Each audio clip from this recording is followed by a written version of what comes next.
தேவன் தமது அனாதி விருப்பத்தின் படியும் சித்தத்தின் படியும் அவரே நம் மத்தியில் வாசம் பண்ணுவார்.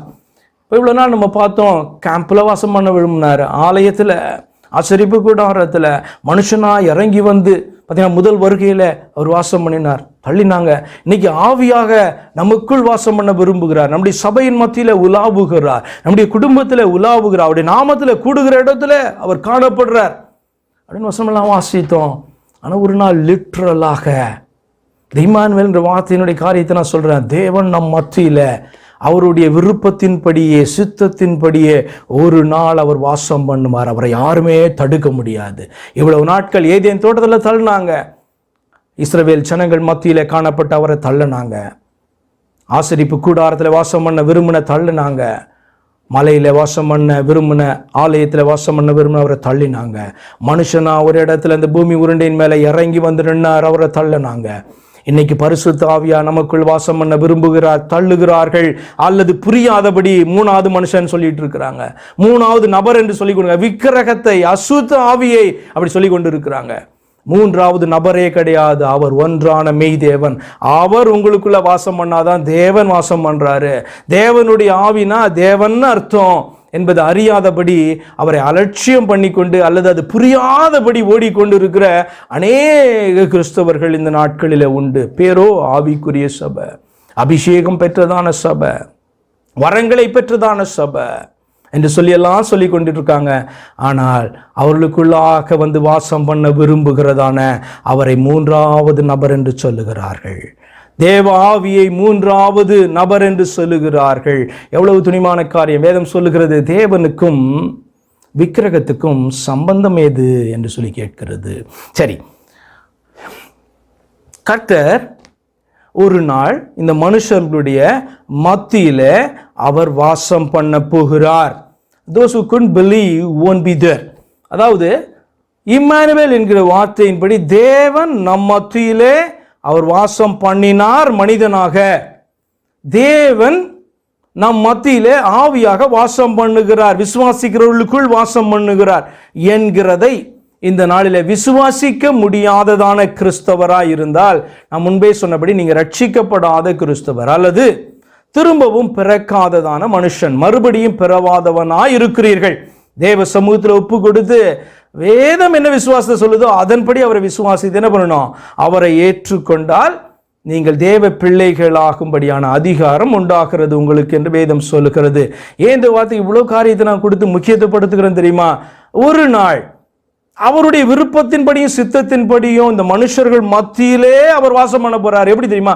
பெர்மனண்டா, ஃபார் எவர் அண்ட் எவர். இந்த ஜனங்களின் மத்தியில் அவர் வாசம். அந்த நாளில் அவரை தள்ளவே முடியாது யாரும். காரணம் என்ன தெரியுமா? இன்னைக்கு தள்ளினவங்கெல்லாம் அந்த நாளில் அந்த இடத்துல இருக்க போறதில்ல. நான் சொல்றது உங்களுக்கு நற்செய்தியாக இருக்கலாம், இல்லை சிலருக்கு துர்ச்செய்தியாக இருக்கலாம். இந்த நாளில் அந்த இம்மானுவேல் என்கிற வார்த்தையினுடைய அர்த்தத்தை அறிந்து புரிந்து உணர்ந்து அவரை ஏற்றுக்கொண்டவர்கள் எப்படி ஏற்றுக்கொள்றாங்க? தேவன் மாம்சத்தில் எங்களுக்காக வெளிப்பட்டார், எங்களுக்காக பலியாக்க தன்னுடைய சரீரத்தை ஒப்பு கொடுக்கும்படியாய் தேவனே, ஒன்றான தேவனே வெளிப்பட்டார். ஆனபடியினால்தான் வேதம் சொல்லுகிறது, என்றென்றைக்கும் ஸ்தோத்தரிக்கப்பட்ட சர்வத்திற்கும் மேலான தேவன் என்று சொல்லி கிறிஸ்துவை குறித்து சொல்லுகிறது என்கிறத விசுவாசிக்காதவர்களும் இந்த நாளில அந்த தேவனே நமக்குள் வாசம் பண்ணுகிறார், ஏற்றுக்கொண்டா நமக்குள் வாசம் பண்ணுகிறார். அவர் சொன்ன வார்த்தையின்படியே நான் உங்களை திக்கற்றவர்களாய் விடேன் என்று சொல்லி இயேசு சொன்ன வார்த்தையின்படியே ஆவியாய் நமக்குள் வாசம் பண்ணுகிறார். மூன்றாவது நபர் அல்ல என்று விசுவாசிக்காதவர்கள் அந்த நாளில தேவனோடு கூட வாசம் பண்ண போகிறது இல்லை. கொஞ்சம் வாசித்து பாருங்க. வெளிப்படுத்தல் 21ஆம் அதிகாரம் 2-3 வாசிக்கும் பொழுது அவருடைய விருப்பம் கொஞ்சம் கூட மாறல.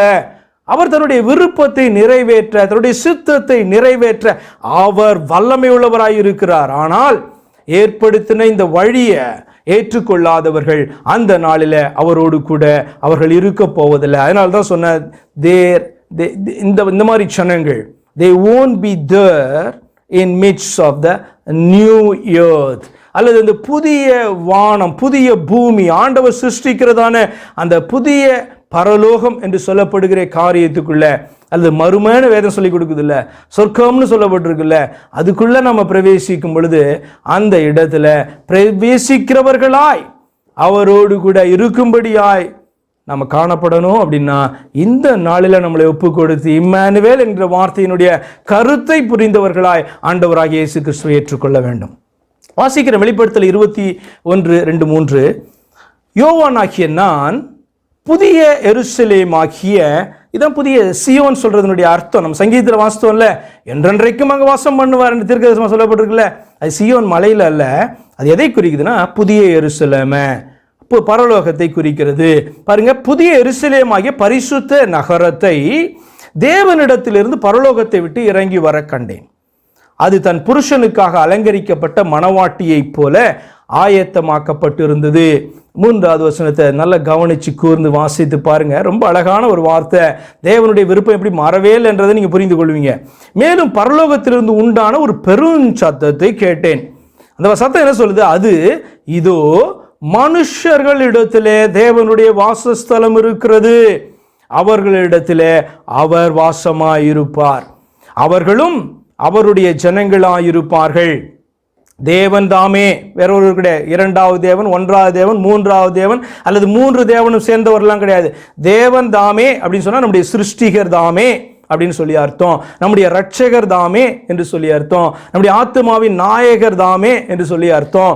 தேவன் தாமே அவர்களோடே கூட இருந்து அவர்களுடைய தேவனாயிருப்பார். அதனால தான் நான் சொன்னேன், இன்னைக்கு விசுவாசிக்காதவங்க அந்த இடத்துல அவங்க இருக்க முடியாது என்று சொல்லி.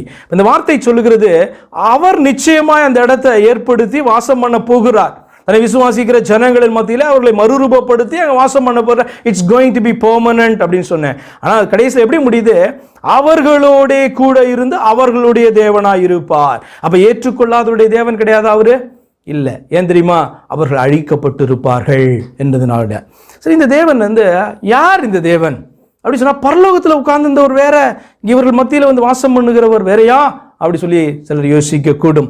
வெளிப்படுத்தல் 7:15 சொல்லுகிறது, ஆனபடியால் இவர்கள் தேவனுடைய சிங்காசனத்துக்கு முன்பாக இருந்து இரவும் பகலும் அவருடைய ஆலயத்தில் அவரை சேவிக்கிறார்கள்.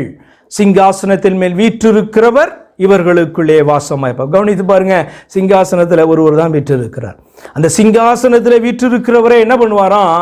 இந்த ஏற்றுக்கொண்ட விசுவாசிக்கிற இம்மானுவேல் யார் என்று சொல்லி அந்த முதல் வருகையில ஏற்றுக்கொண்டதான அந்த ஜனங்கள், முதல் வருகைக்கு பின்பு நம்ம வாழ்கிற ஜனங்கள்ல அப்ப என்ன விசுவாசிக்கணும்?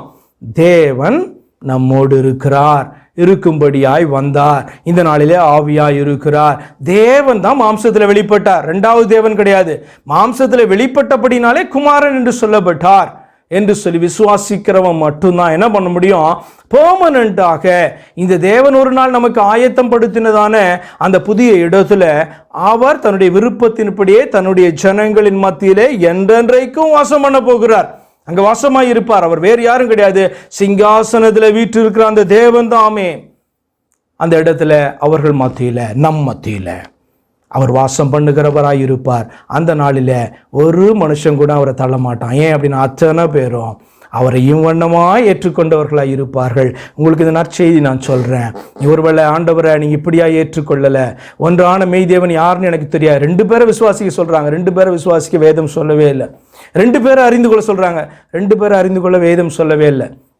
ஒன்றான மெய்தேவனையும் அவர் அனுப்பின இயேசு கிறிஸ்துவையும் அறிவதை எத்தி வச்சவன்னா, ஒன்றான மெய்தேவனை அறிவதற்கு இயேசு கிறிஸ்து யார் என்று அறிந்து கொள்ள வேண்டும். அதுதான் அதனுடைய அர்த்தமே ஒழிய 2 பேர் அறிந்து கொள்ள முடியும். 2 பேர் தான், ஒருத்தர் யாருன்னே தெரியாது, அவர் எப்படி நீ அறிந்து கொள்ள முடியும்? அவர் தன்னை குறித்து என்ன பண்றார்? அவர் சாட்சி சொல்லுகிறார். அவரை ஏற்றுக்கொள்ள வேண்டும். நீ இயேசு கிறிஸ்துவை ஏற்றுக்கொள்ற, இயேசு கிறிஸ்துவை பார்க்கிற, இயேசு கிறிஸ்துவை அறிந்திருக்கிற, இயேசு கிறிஸ்துவை விசுவாசிக்கிறனா ஒன்றான மெய்தேவனை அறிந்திருக்கிறாய், ஒன்றான மெய்தேவனை ஏற்றுக்கொண்டு இருக்கிறாய், ஒன்றான மெய்தேவனோடு கூட ஐக்கியப்பட்டு இருக்கிறாய், ஒன்றான மெய்தேவனை விசுவாசிக்கிறாய் என்று சொல்லி அர்த்தம். அது அறியாதபடி அநேகர் 2 பேரை விசுவாசித்தரலாம். எதுக்கியா டேஞ்சர்? 2 விக்கிரகத்தை விசுவாசிக்கிறேன்னு அர்த்தம். இல்லை 3 தேவன் மேலே விசுவாசம் வச்சலாம், 3 விக்கிரகத்தை விசுவாசிக்கிறேன்னு அர்த்தம்.